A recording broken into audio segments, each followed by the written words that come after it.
अस्सलामुअलैकुम, welcome to Shukufta in style. I hope आप सब खैरियत से होंगे। अल्हम्दुलिल्लाह, अल्लाह के फजल करम से हम सब भी खैरियत से हैं।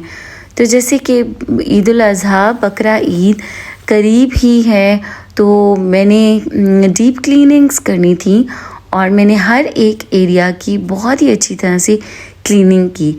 आज सुबह को नमाज़ पढ़ने के बाद मैंने बाहर देखा, जब बहुत अच्छा सा मौसम हो रहा था, तो मैंने सोचा कि आज डीप क्लीनिंग स्टार्ट की जाए। बच्चे सो रहे थे और समर वेकेशंस हैं, बच्चे लेट उठते हैं, तो मैंने सोचा कि वरना बच्चे उठ जाते हैं, खाना बनाना और बाकी सब काम भी होते हैं, उससे पहले मैं कुछ एरियाज़ की डीप क्लीनिंग कर दूं। अब यहाँ पे सारे सोफ़ाज़ को हटाकर, टेबल को, मैट को, हर एक चीज़ को हटाकर मैंने बहुत अच्छी तरह से इसको क्लीन किया। अच्छा, जब सोफ़े हट जाते हैं और उनके नीचे से जब सफाई हो जाती है ना, तो आपको बहुत ज़्यादा खुशी होती है। मुझे तो बहुत खुशी होती है कि हर एक कोना बहुत अच्छा साफ़ है, नीट एंड क्लीन है। फिर मैं कुछ ग्रॉसरीज लेकर आई हुई थी एक दिन पहले, जिसमें डिस्पोजेबल कप्स थे, स्ट्रॉस थी और ग्लास थे, जिपलॉक बैग्स थे। फिर दावत अरेंजमेंट्स करनी थी, उसके लिए मैंने वाटर डिस्पेंसर निकाल के वॉश करके रखे हुए थे। बहुत सारे मुझे काम करने थे। अब डीप क्लीनिंग्स भी मैं इसीलिए करी थी कि घर पे दावत भी होगी, सब गेस्ट भी आते हैं और मुझे अच्छा भी लगता है कि एक बार फुल ऑन घर जो है वो नीट एंड क्लीन हो जाता है। तो रूटीन की फिर सफाई आप सामने से भी कर लें तो आप इजी और रिलैक्स रहते हो। अच्छा, मैंने सारी डीप क्लीनिंग्स अपनी हेल्पर के साथ मिलकर की है, बिकॉज़ आप उन पे डिपेंड नहीं कर सकते, क्योंकि आपको उन्हें बताना पड़ता है यहाँ से ये हटाकर ये साफ़ करना है और आपको उनके साथ हटवाना पड़ता है, पूरी हेल्प करनी पड़ती है। और जैसे कि मैं मोहित के रूम में गई थी और वहाँ पे काफ़ी बुक्स थी, समर वेकेशंस थी, इनकी न्यू क्लासेस स्टार्ट होने वाली हैं। काफ़ी सारी नोटबुक्स जो कि सेपरेट करने वाली थी। कुछ ऐसी बुक्स होती हैं जो कि हमने देनी होती हैं, ज़ाहिर है ऐसे लोगों के लिए जो कि बुक्स लेने को अफोर्ड नहीं कर सकते। और फिर एक एरिया कंप्लीट जब साफ़ हो गया तो उसके बाद बच्चे उठे और उन्होंने कहा हमें ब्रेकफास्ट चाहिए। तो मैंने सोचा कि मैं झटपट वाले आलू अंडे बना देती हूँ बच्चों को, और साथ में पराठास और चाय बना देती हूँ। तो अब यहाँ पे मैंने ऑयल ऐड किया और साथ में सारे काम करूँगी। क्विकली मैंने प्याज कट की और हल्की सी उसको स्टर किया, और प्याज को मैंने चॉप करके कट की थी, लाइक लंबी सी नहीं की थी, छोटे पीसेस में कट किया था। और जब भी मैं डीप क्लीनिंग्स करती हूँ ना, या अपनी सेल्फ केयर करती हूँ, स्किन केयर करती हूँ, ऑयलिंग्स करती हूँ, तो ये मैंने एक बहुत ही रिलैक्स ईजी सा ड्रेस रखा हुआ है जिसमें गर्मी नहीं लगती और ये मैं पहनकर काम करती हूँ। आज तो मैं बहुत ही कैजुअल लुक में थी, बिकॉज़ काफ़ी सारे काम करने थे। बट मैंने मॉर्निंग स्किन केयर कर ली थी, अपना सन ब्लॉक लगा लिया था, बिकॉज़ गर्मी भी थी और फिर ऑफ कोर्स डस्ट आपके फेस पे जाती है और स्किन आपकी ख़राब होती है। तो उसके बाद फिर आप ऑफ कोर्स शावर ले लेते हो एंड यू बिकम फ्रेश। और जैसे ही प्याज हल्की सी स्टर हो जाएगी ना, इसको ब्राउन नहीं करना है, तो मैं आलू ऐड कर दूंगी और साथ में स्पाइसेस ऐड कर दूंगी। हल्का सा पानी डाल के मैं इनको रख दूंगी ताकि अच्छी तरह से कुक हो जाए। अच्छा, कुछ बच्चे बैग्स बच्चों के निकले हुए थे और 1-2 दिन के लिए खाला के घर रहने के लिए गए थे और उनके बैग्स को भी अनपैक करना था। वो वाले काम भी मैंने सोचा चलो जो बैग्स रखने वाली कैबिनेट्स हैं वो भी डिटेल्ड, उनकी भी क्लीनिंग हो जाएगी। तो इस तरह से द होल डे मैंने डीप क्लीनिंग की और हर एक कॉर्नर की एंड प्लस मैंने कुछ शॉपिंग भी की, कुछ न्यू लुक्स भी लेकर आई। मरियम के रूम में कुछ चीज़ें थी जो कि न्यूली ऐड करने की ज़रूरत थी, और मरियम के रूम में ड्रेसिंग टेबल बहुत ज़्यादा पुराना हो चुका था और मरियम को थोड़ा बड़ा ड्रेसिंग टेबल भी चाहिए था। तो उसकी शॉपिंग के लिए हम फर्नीचर की शॉप पे भी गए एंड ट्रस्ट मी 2 से 3 दिन में फर्नीचर की शॉप पे मरियम की पसंद का ड्रेसिंग टेबल ढूंढती रही। अब यहाँ पे पराठास, मैंने जो फ्रोज़न पराठास बना के रखे हुए हैं वो मैंने निकाले, क्विकली मैंने पराठास बनाए।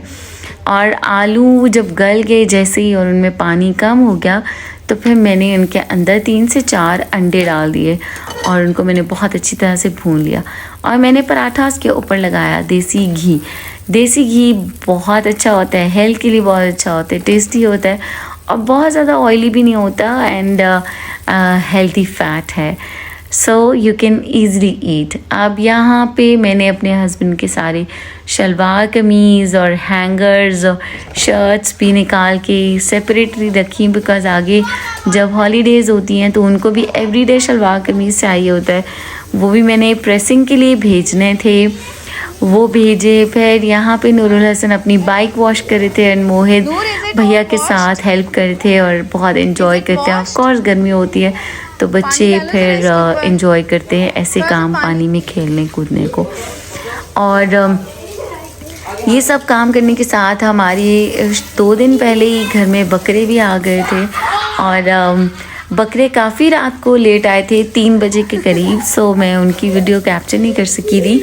आई वोक अप लेकिन मेरे माइंड में नहीं रहा, तो हमने बकरों को ऊपर टेरेस पे बंद किया, बांधा और बकरे सीढ़ियाँ चढ़ ही नहीं रहे थे, ऊपर जा ही नहीं रहे थे। यहाँ पे दोनों भाई एक दूसरे के ऊपर पानी फेंक रहे हैं और काफ़ी इन्जॉय कर रहे हैं। तो मैंने इसको कैप्चर किया ताकि इस तरह से बच्चे बहुत खुश होते हैं। खैर सारी क्लीनिंग चीज़ें करने के बाद जो है वो अब एक एरिया की मैंने की और बाकी घर की नॉर्मल रूटीन को फॉलो किया। फिर मैं आई फर्नीचर शॉप पे, मैंने ड्रेसिंग टेबल पसंद किया। मरियम का बेड एक्चुअली वाइट है तो वाइट हमें चाहिए था। फिर मैंने सोचा जितने प्राइस में सिंगल ड्रेसिंग टेबल मिल रहा है उससे थोड़े से और पैसे ऐड करके तो मैं पूरा बेड सेट ही चेंज कर देती हूँ। बट हमें फाइनली एक शॉप पे एग्जैक्टली जो मरियम को चाहिए था वो मरियम को पसंद आ गया और हमने वो लिया। और वो भी जब मैं लेकर आई तो काफ़ी बिज़ी था मेरा टाइम और मैं भूल गई कि मैं वीडियो बनाती।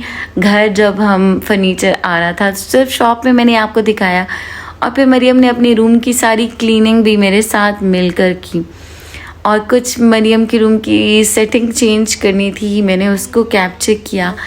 अब चूँकि मैं क्लीनिंग्स में बहुत ज़्यादा बिज़ी थी तो बच्चों को मंचिंग के लिए कुछ स्नैक्स चाहिए होते हैं, तो नूरुल हसन ने फ्रूट्स सैंडविच बनाए।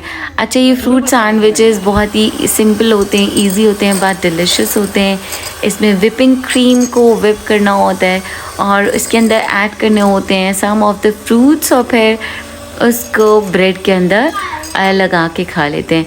तो ये थोड़ा सा बच्चे करे थे, इसको मैंने हल्का सा, मैं किचन में आई थी पानी पीने तो मैंने हल्का सा इसको कैप्चर कर लिया था। और उसके बाद दोबारा मैं मोहित के रूम में चली गई क्लीनिंग करने के लिए एंड मोहित के रूम में बहुत ज़्यादा मेस था जैसे कि आप देख रहे हैं। अब मोहित के रूम को क्लीनिंग के अलावा एक न्यू लुक की ज़रूरत थी, जो कि ये आप देख रहे हैं। न्यू लुक भी मैंने आपके साथ शेयर कर दी है और बिल्कुल नीट एंड क्लीन हो गया। फिर एंड पे मरियम का रूम भी बिल्कुल बहुत प्यारा सा क्लीन हो गया था और मैं खुश थी। फिर जिस दिन मैंने ये मिरर हैंग करने के लिए कारपेंटर को बुलाया था तो बहुत सारे काम होते हैं कारपेंटर के करने के भी और वो भी मैंने करवाए and I couldn't capture them. हर चीज़ आप कैप्चर नहीं कर सकते। और अब यहाँ पे मैं लेके जा रही हूँ पानी बकरों के लिए। ट्रस्ट मी, मैं सोच रही थी कि बस बकरे पानी पी लेंगे और शायद नहीं भी पिएंगे, गर्मी तो बहुत है, बट ये पूरा बोल में लेके गई एंड विद इन सेकेंड्स ये ख़त्म हो गया। और फिर मैंने इसको रीफ़िल किया 1 टाइम 2 टाइम्स 3 टाइम्स और वो तब जाके उनकी प्यास मिटी। तो फिर उन्होंने इसके बाद खाना भी अच्छे तरीके से खाया, अदरवाइज़ वो खाना नहीं खा रहे थे। अपना जो हम उनके लिए पट्ठे लेकर आए हुए थे, पट्ठे ही बोलते हैं जो ग्रास होती है। और फिर ये देखिए मैं बार बार रीफ़िल कर रही हूँ और वो मेरे हाथ में से पानी पीना चाह रहे थे। आज का व्लॉग छोटा सा है, इतना सा ही है। आई होप आपको अच्छा लगा होगा और मेरी दुआ है कि अल्लाह ताला हमारी कुर्बानी को अपनी बारगाह इलाही में कबूल व मंजूर फरमाए। अल्लाह ताला हर एक को कुर्बानी करने की तौफीक अता फरमाए। आमीन। अपना ख्याल रखिएगा, मुझे दुआ में याद रखिएगा। अल्लाह हाफ़िज़।